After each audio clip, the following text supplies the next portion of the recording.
Сәлем достар, кәрістердің күріштен түрлі тамақ жасайтынын білесіздер, бірақ мынандайды мен бірінші рет көріп отырмын, 2 жыл тұрсам да Кореяда. Мынау күріштен жасалған қағаз. Соны бүйтіп алады да, қайнап тұрған суға салады. Ұсталу қиын екен ше. Бір салып, сразу шығарып алады.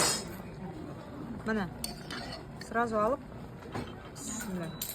бұлай тарелкаға салады да,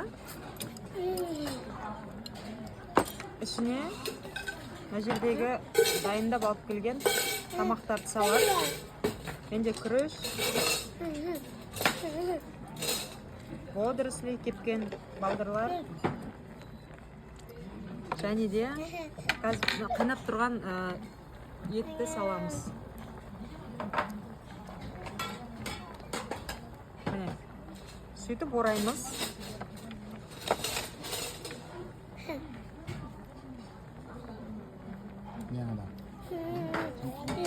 Сөйтіп орайсыздар да, мына жерде тұрған алдында жөндеп болмай қалғаны. Сөйтіп соусқа батырып жейсіздер.